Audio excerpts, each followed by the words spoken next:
दोस्तों नमस्कार। हिंदी की बिंदी चैनल पर आप सबका स्वागत है। मैं हूं डॉक्टर प्रदीप प्रसन्न और आप भी प्रसन्न होंगे ऐसा मुझे विश्वास है। तो आइए आज हिंदी व्याकरण, हिंदी भाषा, हिंदी साहित्य में कुछ नई बातें सीखते हैं।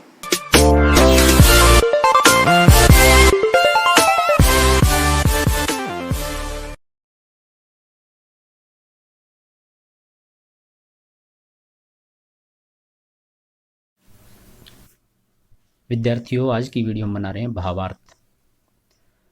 भावार्थ प्रतियोगी परीक्षाओं में भी और अकादमिक परीक्षाओं में भी दोनों में पूछा जाता है।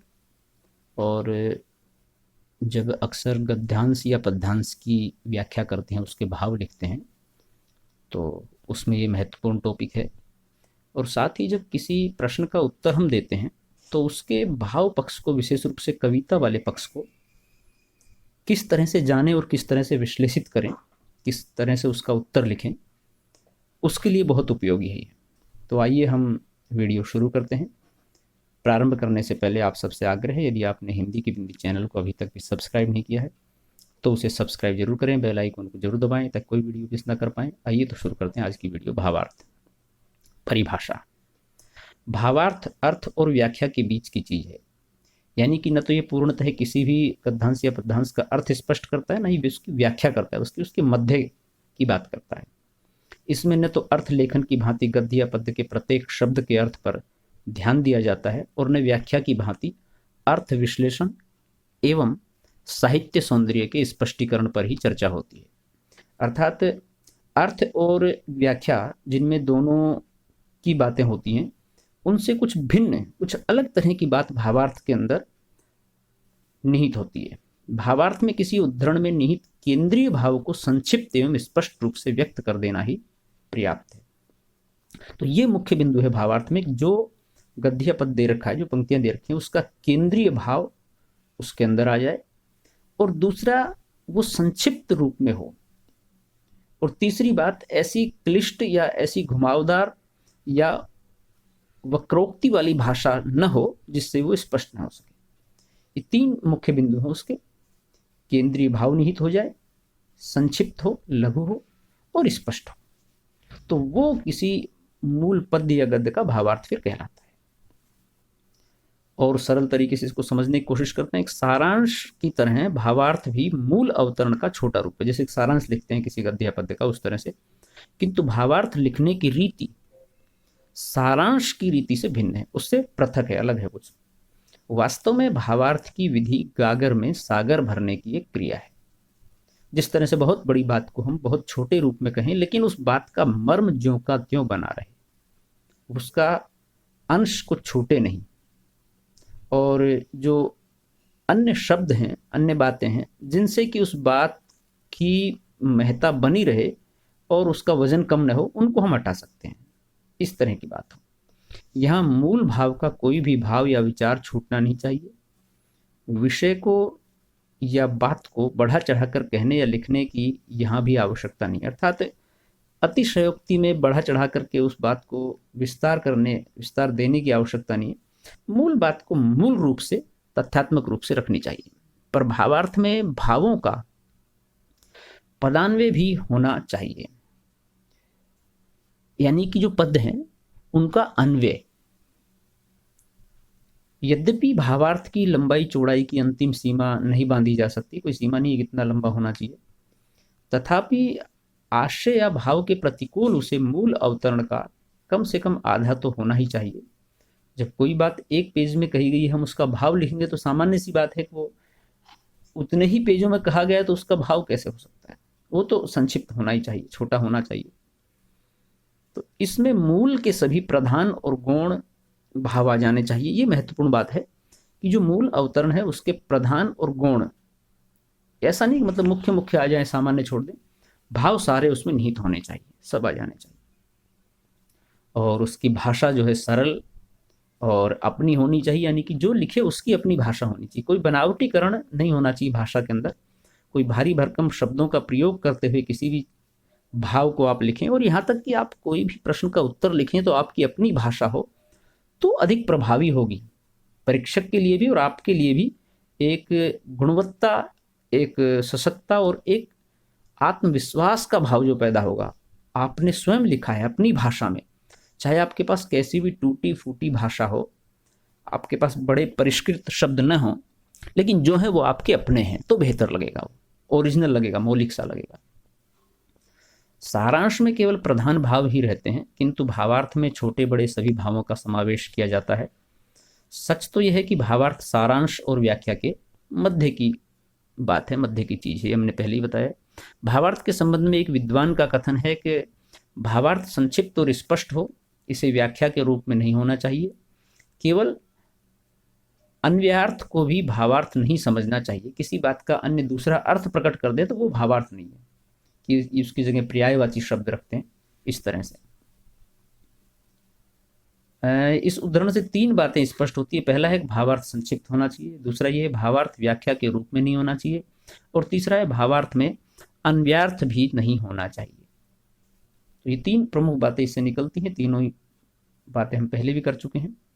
भावार्थ की प्राथमिक विशेषता उसकी संक्षिप्तता है, हम थोड़े में सब कुछ कह जाएं, ये उसकी खास विशेषता है, पहली शर्त भी मानी जाती है। इसी से भावार्थ भावार्थ के रूप में प्रस्तुत होता है, यानी कि भावार्थ संक्षेपण से बिल्कुल भिन्न है। संक्षेपण अलग प्रक्रिया है, लेकिन भावार्थ अलग प्रक्रिया है। तो भावार्थ के लिए कुछ आवश्यक निर्देश कौन कौन से होने चाहिए, जिस पर कि हमें ध्यान देना चाहिए भावार्थ को करते समय, लिखते समय, ताकि भावार्थ में कोई त्रुटियां न रहें, सही से हम लिख पाएं, कर पाएं। पहला, एक मूल अवतरण को 2 या 3 बार ध्यानपूर्वक पढ़ना चाहिए, और जो मुख्य बिंदु हैं उसमें उन विचारों को रेखांकित करना चाहिए। व्यर्थ बातों या शब्दों को हटा देना चाहिए। जब आप भावार्थ लिखें तब आपको लगता है कि इन बातों से दोहराव हो रहा है, इन बातों का मूल जो मंतव्य वो दूसरी बात से आ गया है, तो उसको हटा देना चाहिए। रेखांकित वाक्यों और शब्दों को मिलाकर सार्थक वाक्य बना लीजिए। रिक्त स्थानों की पूर्ति के लिए कुछ बाहरी शब्द भी लिए जा सकते हैं। इस प्रकार भावार्थ की रूपरेखा तैयार हो जाएगी। कुछ शब्द रेखांकित पहले से दिए होते हैं, आप करते हैं, तो उन सभी रेखांकित शब्दों को मिलाकर के एक सार्थक वाक्य बना लीजिए, जिससे कि उन शब्दों का महत्व बना रहे और उन शब्दों के द्वारा जो बात कही जा रही है वो भी उसके अंदर निहित हो जाए। रिक्त स्थान संबंधी क्वेश्चन इसमें आते हैं, तो कुछ बाहरी शब्द लिए जा सकते हैं उसके अंदर अपनी बात रखने के लिए। ऐसा नहीं जो अवतरण में गद्यांश या पद्यांश में शब्द दे रखे हैं वही आने चाहिए, जरूरी नहीं है। व्याख्या की तरह विषय की लंबी चौड़ी व्याख्या करने या प्रत्येक पंक्ति या वाक्य का विस्तार करने या अपनी ओर से टीका टिप्पणी करने की कोई आवश्यकता नहीं है, यानी कि उसे बढ़ा चढ़ा के अपनी ओर से कहने की आवश्यकता नहीं। जो भाव मूल है उसके अंदर वही स्पष्ट होना चाहिए। भावार्थ की भाषा स्पष्ट और सरल हो। मूल अवतरण में दिए गए शब्दों का ज्यों का त्यों प्रयोग अपेक्षित नहीं है, यानी कुछ उसे बदलाव करके लिखना चाहिए। आलंकारिक शब्दों या भाषा का प्रयोग नहीं होना चाहिए, बहुत स्पष्ट और सीधे रूप में लिखना चाहिए। उसको बनावटीकरण के रूप में बहुत सजा करके लिखने की आवश्यकता नहीं है। भावार्थ में भावों का पदान्वय नहीं होना चाहिए। समूचे अवतरण को पढ़ लेने के बाद सोचना चाहिए कि मूल के सभी महत्वपूर्ण और आवश्यक भाव आ गए या नहीं, क्योंकि कई बार हम लिखते समय उतना नहीं सोच पाते हैं, तो हमें लगता है हमने लिख दिया, लेकिन कुछ चीज़ें छूट जाती हैं। तो इसलिए एक बार लिखने के बाद फिर से उसको पढ़ लीजिए, जहाँ कुछ छूट रहा हो उसको, वहाँ स्पेस है तो ठीक है, अन्यथा संकेत के माध्यम से कहीं नीचे ऊपर दाएं बाएं आप लिख सकते हैं। यदि कोई विचार छूट गया हो तो यथास्थान समाविष्ट कर देना चाहिए, वहाँ लिख देना चाहिए, दूसरी जगह लिख देना चाहिए। तात्पर्य यह है कि गद्यांश या पद्यांश में आए विचारों को संक्षेप में सरल भाषा में लिख देने के प्रयास को भावार्थ कहते हैं। बहुत स्पष्ट और सरल परिभाषा, बहुत सरल रूप से इसको समझाया गया है यहाँ पर, और हमें लगता है आप समझ रहे हैं। इसमें खंडन मंडन या टीका टिप्पणी की कोई गुंजाइश नहीं रहती। जैसे कि बहुत सारे विचारों से आप सहमत नहीं है तो उनका खंडन करते हैं, अपने विचारों को पुष्ट करने के लिए उनका मंडन करते हैं, या दूसरे विचारों के आधार पर उसको पुष्ट करते हैं, उसकी टीका टिप्पणी करते हैं। ये भावार्थ में इसकी आवश्यकता बिल्कुल नहीं होती। सीधे सीधे स्पष्ट रूप से उसका भाव लिखना, ये महत्वपूर्ण बिंदु है।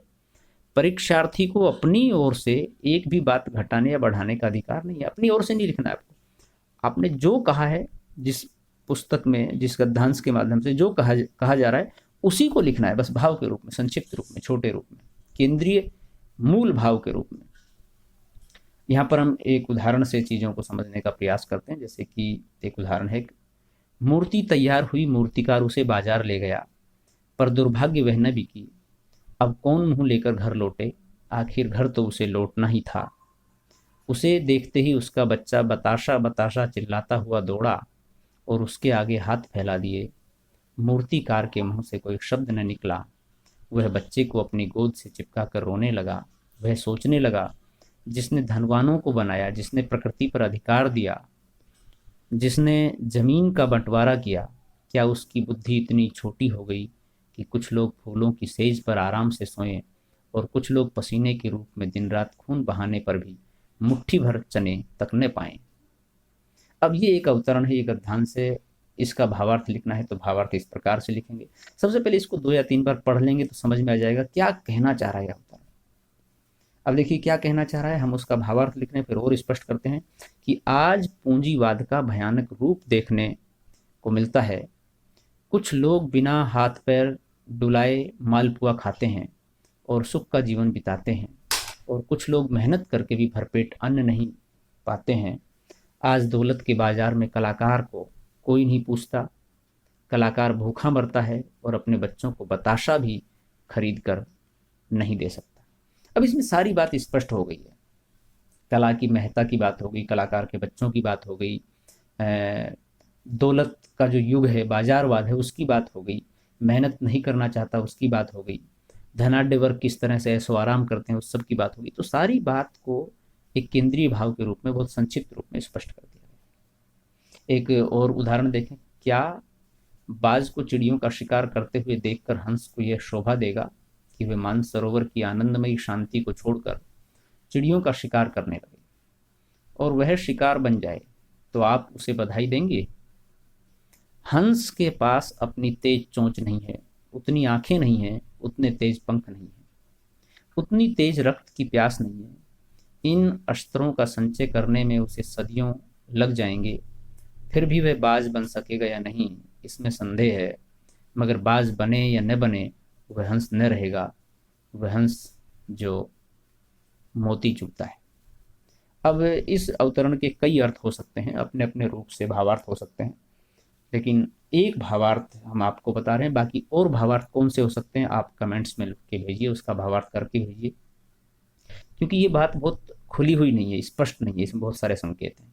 भावार्थ ये, जिस प्रकार हंस बाज की तरह कभी भी आखिर धर्मा एवं नृशंस नहीं हो सकता, यानी कि बहुत अधिक अत्याचार करने वाला, क्योंकि दोनों की आकृति एवं प्रकृति में पर्याप्त अंतर है। उसी प्रकार नारी लाख चाहने पर भी पुरुष की तरह कठोर एवं क्रूर नहीं बन सकती, क्योंकि दोनों की शारीरिक बनावट एवं मानसिक प्रक्रिया में पूरी तरह भिन्नता होती है। तो इस तरह से हम एक भावार्थ आपके सामने स्पष्ट कर रहे हैं, बाकी आप कोशिश करें। तो विद्यार्थियों, ये थी आज की वीडियो, आपको कैसी लगी हमें जरूर बताएं। अच्छी लगी तो लाइक कीजिए, शेयर कीजिए, कमेंट्स कीजिए और चैनल को सब्सक्राइब करना ना भूलें। आपके मन में कोई सवाल है, कोई जिज्ञासा है, कोई प्रश्न है तो पूछ लीजिए कमेंट्स के माध्यम से। हम नेक्स्ट वीडियो में नेक्स्ट टॉपिक के साथ फिर मिलते हैं, तब तक के लिए शुक्रिया, नमस्कार, सुरक्षित रहिए।